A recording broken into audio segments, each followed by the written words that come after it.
Welcome back to the 5 Star Car Guy channel. My name is Charles Lewis, and I am your 5 Star Car Guy. I've been in the business for over 2 decades. I've sat in all the different seats: salesperson, sales manager, finance manager. I know all the tricks of the trade, and I'm here to save you some money. Today, we're going to talk about how to make the most out of your trip to the dealership. Now, if you'd like to work with me one-on-one or pick up your car buyer's cheat code, you can click on the link in the description. The very best way to get the most out of your trip to the dealership is by doing your research. Now, remember, in a previous video, I told you that the only 2 reasons that you ever want to walk inside a dealership is to test drive a vehicle and take delivery of that vehicle. Most of the time, you can even do your paperwork remotely, so you don't even need to go to the dealership for that. So when you do go to test drive the vehicle, the way that you get the most out of that experience is by doing your research first. So if you want a used car, you need to research that vehicle thoroughly. You need to research the price points of that particular year, make, and model within the 90-mile range. So you're very well equipped with the average pricing of that particular vehicle. You want to do some research on the mechanics of that vehicle, see if it has any recalls or any other problems that you might face down the road with that vehicle. If you want a new vehicle, you want to think about what type of vehicle is going to work best for you and your family. Do you want a sedan? Do you want a smaller SUV? Do you want a mid-size SUV? Do you want a full-size SUV? Whatever you want, you need to research those vehicles. Now, when you're doing the research of those vehicles, you're going to be able to find a average price per month on that vehicle, whether it's a purchase or a lease. You'll be able to find that, and they're probably within 50 to 60 bucks per month. They're pretty accurate when you check those figures. But you want to do that research, and then you want to pick out no more than 3 vehicles, and you want to test drive those vehicles. It is absolutely imperative. Unless you're coming out of a lease into another lease and they haven't changed the body style or the vehicle that much, you want to test drive that vehicle. Even if you are releasing and they've added some new features, you want to test drive that vehicle to make sure it's still the vehicle you want. Okay, but how you do that test drive and what else you do during that period will make a substantial amount of difference. So first thing you want to do is you want to go to the dealership, you pick out those 3 vehicles, and you want to test drive them. Now, once you've test driven those 3 vehicles, you're going to know which one is going to work best for you, okay? Or you're going to have 2 at the most. So when you're done test driving, you want to go in and you want to say this exactly. You want to say, okay, look, I had a great time. I really liked these 2 vehicles, and I like to get numbers on those vehicles. First of all, you need to know that my significant other is not here, so I will not be buying this vehicle today.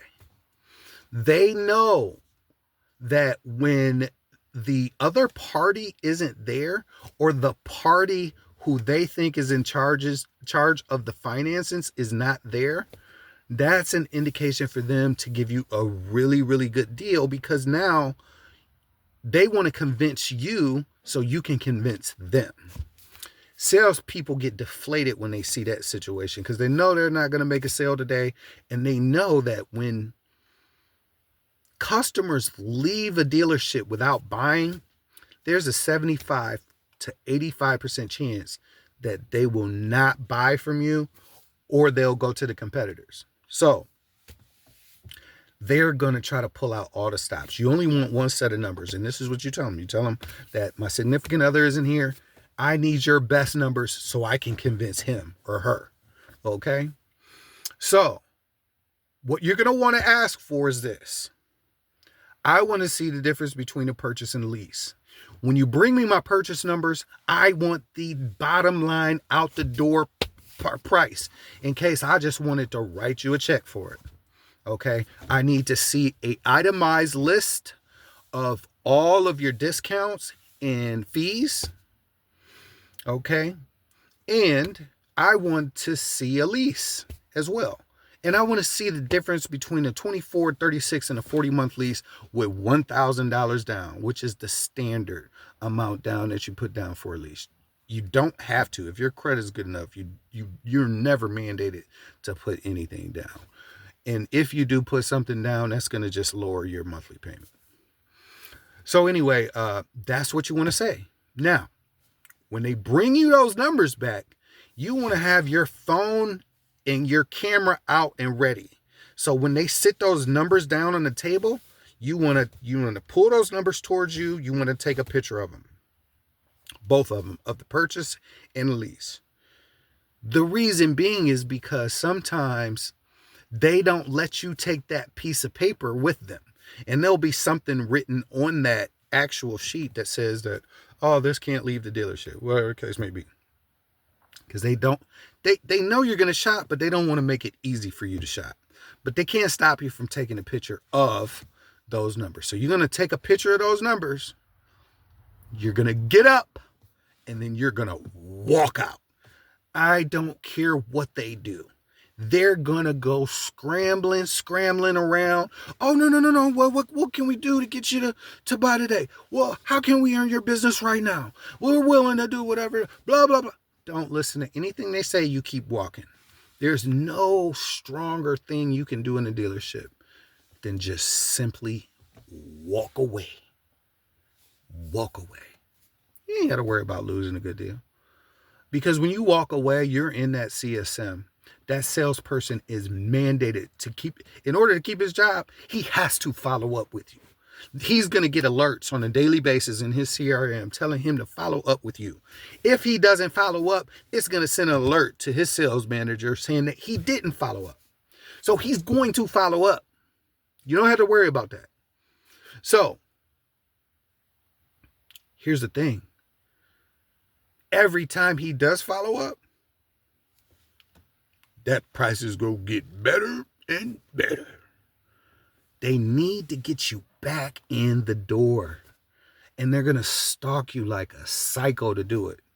And this is your opportunity to take the numbers that they gave you and then go and talk to different dealerships that offer that same vehicle.